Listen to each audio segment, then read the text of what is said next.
साल 1985 की बात है। समंदर के किनारे एक शख्स मौजूद होता है। वो लाइट हाउस पर डेली रूटीन के मुताबिक अपना काम कर रहा होता है। यहाँ पर समंदर के अंदर से आई हुई एक लड़की की वो जान बचाता है, जो कि एटलांटिस की शहजादी होती है। बेसिकली एटलांटिस पानी के अंदर रहने वाले एक बहुत बड़े शहर का नाम है, जहाँ से ये लड़की आई होती है। ये दोनों बहुत सा वक्त साथ गुजारते हैं और आहिस्ता आहिस्ता एक दूसरे को पसंद करने लगते हैं और कुछ वक्त के बाद शादी कर लेते हैं। और अब कुछ वक्त गुजरता है और इनके यहाँ एक बेटा पैदा होता है, जिसका नाम आर्थर है। आर्थर के पास एक ऐसी पावर होती है कि वो तमाम सी क्रिएचर से बात कर सकता है, यानी कि समंदर में रहने वाली तमाम मखलूकात से बात कर सकता है। अब हम देखते हैं कि एटलांटियन सोल्जर्स इनके घर पर आ जाते हैं। इन सोल्जर्स का मकसद एटलांटिस की शहजादी को वापस लेके जाना होता है, क्योंकि वो उस पर अटैक करते हैं तो मजबूरन शहजादी को अपनी फैमिली और अपने बेटे को छोड़ना होता है, क्योंकि अगर वो ऐसा ना करती तो ये सोल्जर्स उसकी फैमिली को मार देते। तो उनकी जान बचाने के लिए वो उनके साथ वापस चली जाती है। शहजादी को अपने एक खास एडवाइजर पे बहुत ट्रस्ट होता है और वो उसे कहती है कि तुम आर्थर को ट्रेन करो, उसे एक स्किल वॉरियर बनाओ ताकि वो लड़ने के तमाम तरीके सीख सके, बिल्कुल हमारी तरह। आर्थर अब बड़ा हो चुका होता है। आर्थर को बुलाया जाता है कि तुम एटलांटिस वापस आ जाओ, क्योंकि तुम फर्स्ट सन हो, तुम वहाँ के किंग बन सकते हो। लेकिन आर्थर इनकार कर देता है, सिर्फ इस बात पर कि उसकी माँ को सिर्फ इस वजह से मारा गया था कि उसने एक इंसान से प्यार किया था, उससे शादी की थी और मैं उनमें से हुआ एक हाफ ब्रीड बेटा हूँ। मेरे लिए ये वजह बिल्कुल फजूल है, मैं एटलांटिस बिल्कुल नहीं आऊंगा। यहाँ पर हम देखते हैं कि कुछ पायरेट्स रशियन सबमरीन को लूट रहे होते हैं और यहाँ पर आर्थर आकर इनको बचाता है। लड़ाई के दरमियान इन पायरेट्स का लीडर मर जाता है, जिसको आर्थर मारता है और इस लीडर के मरने वाला बेटा डेविड भी वहाँ पे मौजूद होता है। डेविड जब देखता है कि आर्थर यानी कि एक्वामैन ने उसके फादर को मारा है तो वो उससे बदला लेने का ठान लेता है। अब हम एक और मेन कैरेक्टर को देखते हैं, जिसका नाम ऑर्म है। ये एटलांटिस का किंग बनने वाला होता है और ये आर्थर का सुतेला भाई भी है, जो पानी के अंदर रहता है, यानी कि एटलांटिस के अंदर रहता है। थोड़ा सा आगे बढ़ने से पहले ये मैं बताता चलूं कि ऑर्म पानी के अंदर रहता है और आर्थर ऊपर जमीन में रहता है। ऑर्म मुख्तलिफ किंग्स से मिलता है। ये किंग्स एटलांटिस के आसपास रहने वाले सिटीज के होते हैं, जो कि पानी के अंदर ही होते हैं। और उनमें से एक किंग को कहता है कि हमें अपर सरफेस पे अटैक करना चाहिए, क्योंकि वो हमारे समंदर को गंदा कर रहे हैं पोल्यूशन की मदद से। वो लोग बहुत पोल्यूशन फैला रहे हैं। लेकिन वो किंग इस फेवर में नहीं होता कि जमीन पर रहने वाले लोगों पर अटैक किया जाए। लेकिन वो ये भी देखता है कि अगर ऑर्म का साथ बाकी किंगडम के रहने वाले 4 बादशाहों ने दिया तो ऑर्म को ओशन मास्टर का टाइटल मिल जाएगा, यानी कि ऑर्म कमांडर बन जाएगा और इसका ही फैसला माना जाएगा। अभी उस किंग और ऑर्म की बात चल ही रही होती है कि एक रशियन सबमरीन आती है और वो इन पर अटैक कर देती है। यहाँ पर ऑर्म उस किंग की जान बचाता है और इस चीज को देखते हुए वो किंग ऑर्म का साथ देने का इरादा करता है। उस किंग की बेटी का नाम मीरा होता है, जिसकी शादी ऑर्म से होने वाली होती है, लेकिन वो उसे शादी नहीं करना चाहती और इसको एक ही तरीका नजर आता है, जो कि आर्थर है। उसको लगता है कि अगर आर्थर इधर आ जाए तो ऑर्म किंग नहीं बनेगा और वो अपर सरफेस पे जाती है, यानी कि जमीन पर आती है। यहाँ पर वो आर्थर से मिलती है और उसे हेल्प मांगती है कि तुम पानी में वापस आ जाओ, क्योंकि तुम बड़े बेटे हो तो तुम किंग बन सकते हो। लेकिन आर्थर इनकार कर देता है। लेकिन कुछ वक्त के बाद मीरा उसका ट्रस्ट जीत लेती है, क्योंकि एक बहुत बड़ी समंदर की लहर ऑर्म ने जमीन की तरफ भेजी होती है। यहाँ पर मीरा आर्थर के फादर की जान बचाती है। आर्थर इस चीज को देखता है और मीरा की तरफ उसका ट्रस्ट बन जाता है और वो मीरा के साथ पानी में आ जाता है। यहाँ पर आर्थर अपने टीचर से भी मिलता है, जिसने उसे तमाम लड़ने के स्किल सिखाए होते हैं। ये वही सोल्जर है जो उसकी मदर का सबसे ट्रस्टेबल सिपाही था। ये दोनों आर्थर को बताते हैं कि तुम्हें ट्राइडेंट को ढूंढना है, इसमें बहुत सी ताकत है और बहुत सा जादू है, और जिसको ये ट्राइडेंट मिल गया उससे बगैर सवाल पूछे उसको किंग बना दिया जाता है, क्योंकि इस ट्राइडेंट के अलावा ऑर्म तुम्हें कभी किंग नहीं बनने देगा। वो तुमसे बहुत ज्यादा ताकतवर है। अगर तुम उसे लड़के भी क्लेम करना चाहोगे तब भी वो तुम्हें जीतने नहीं देगा। अभी बात हो ही रही होती है कि ऑर्म के कुछ सिपाही यहाँ पर आकर अटैक कर देते हैं और आर्थर को पकड़ लिया जाता है। आर्थर को जंजीरों में जकड़े हुए ऑर्म के सामने पेश किया जाता है। ऑर्म इस पर ब्लेम लगाता है कि तुम्हारी वजह से मेरी माँ की डेथ हुई, यानी कि तुम्हारी वजह से क्वीन को फांसी पर लटकाया गया। ऑर्म फिर भी उसका भाई होता है और वो आर्थर को कहता है कि मैं तुम्हें एक चांस देता हूँ, यहाँ से हमेशा के लिए चले जाओ और कभी पानी में लौट के मत आना। लेकिन आर्थर उस पर गुस्सा होता है और उसको चैलेंज करता है कि मैं तुमसे फाइट करूंगा। यहाँ पर आर्थर और ऑर्म की फाइट शुरू हो जाती है, लेकिन ऑर्म का अपर हैंड होता है, क्योंकि वो हमेशा से पानी में रहा होता है और आर्थर के लिए ऑर्म को पानी में हराना बहुत मुश्किल है। लड़ाई जारी रहती है और आखिरकार आर्थर मरने ही वाला होता है कि मीरा वहाँ पर आ जाती है और आर्थर को बचा लेती है। अब जिस ट्राइडेंट की ये लोग तलाश कर रहे होते हैं, उसको हासिल करने के लिए ये लोग सहारा डेजर्ट जाते हैं। सहारा डेजर्ट में ये वही जगह है जहाँ पे ये ट्राइडेंट को बनाया गया था। यहाँ पर इन्हें एक होलोग्राफिक मैसेज मिलता है जो इशारा करता है कि इनको इटली जाना है और वहीं पे इनको कोऑर्डिनेट्स मिलेंगे कि ये ट्राइडेंट इस वक्त कहाँ मौजूद है। ट्राइडेंट बेसिकली एक बड़े से नेजे की तरह होता है जिसमें बहुत सी मैजिकल पावर्स हैं। दूसरी तरफ हम देखते हैं कि ऑर्म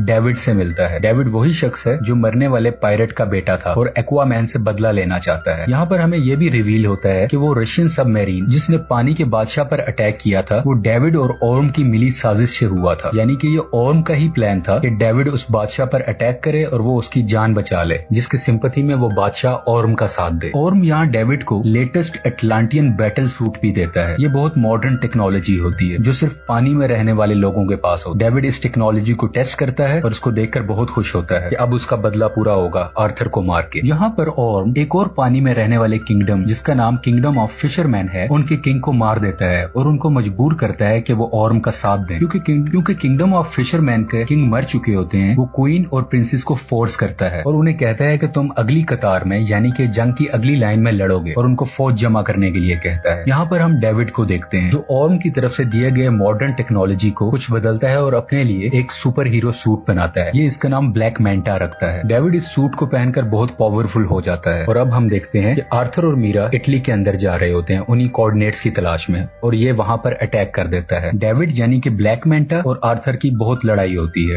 बिल आखिर आर्थर डेविड को पहाड़ से नीचे फेंक देता है, लेकिन इस लड़ाई के दरमियान आर्थर बहुत जख्मी हो चुका होता है। मीरा आर्थर के जख्मों को ठीक करती है और उसका हौसला बढ़ाती है। वो उसको कहती है कि तुम्हें किंग बनना है और तुम इतने कमजोर नहीं हो सकते, तुम्हें करेज दिखानी होगी एक किंग की तरह। और अब वो ट्राइडेंट की तलाश में निकल पड़ते हैं। सफर के दरमियान ये लोग डिफरेंट मॉन्स्टर्स का सामना करते हैं और इनसे बचते बचाते बहुत मुश्किल से अर्थ के दरमियान वाले हिस्से में पहुंच जाते हैं, यानी ये पूरी अर्थ का सेंटर है। यहाँ पर वो पहली बार अपनी माँ को देखते हैं, यानी कि क्वीन एटलाना, जिसने खुद की कुर्बानी दे दी होती है इस ट्रेंच में आके, क्योंकि इस ट्रेंच में आने का मतलब है मौत, फांसी। लेकिन क्वीन एटलाना भी बच चुकी होती है, उसको कुछ नहीं हुआ होता और वो काफी अरसे से यहीं पे सर्वाइव कर रही है। और अब आर्थर और मीरा भी यहाँ पे मौजूद हो जाते हैं। ये तीनों आपस में मिलते हैं ये एक इमोशनल सीन है। अब ये ट्राइडेंट के बहुत करीब है, लेकिन आर्थर यहाँ से अकेला ही आगे जा सकता है। मीरा या उसकी माँ उसका साथ नहीं दे सकते। आर्थर आगे बढ़ता है ट्राइडेंट की तलाश में। इसको वो एंशिएंट ट्राइडेंट मिल जाता है, लेकिन जब वो उसको हासिल करने जा रहा होता है तो इस पे लिविएथन अटैक कर देता है। बेसिकली लिविएथन इस ट्राइडेंट का कीपर होता है, यानी कि इस ट्राइडेंट की हिफाजत करता है। लिवाइथियन ड्रैगन और सांप की तरह होता है, ये बहुत बड़ा होता है और वो उसे ये भी कहता है यहाँ से जो भी हासिल करने आया था वो वर्दी नहीं था और उन सबको मैंने मार दिया। जैसा कि हमने शुरू में जाना था कि आर्थर समंदरी मखलूक से बात कर सकता था, तो ये उससे बात करता है। तो ये ड्रैगन और सांप जैसी मखलूक इसको कहती है क्या तुम मुझे सुन सकते हो? आज से पहले किसी ने मुझे नहीं सुना। आर्थर उसे अपनी वर्थ बताता है और क्लेम करता है कि ये ट्राइडेंट का हकदार मैं हूँ और मैं वर्दी हूँ कि 7 सीज पर मेरी हुकूमत होनी चाहिए। बिल आखिर लिवाइथियन उसकी बात मान लेता है और आर्थर उस ट्राइडेंट को हासिल कर लेता है। ये ट्राइडेंट हासिल करने के बाद आर्थर की पावर्स बहुत ज्यादा बढ़ जाती है और उसका कॉस्ट्यूम भी चेंज हो जाता है। समंदर के अंदर रहने वाले तमाम किंगडम्स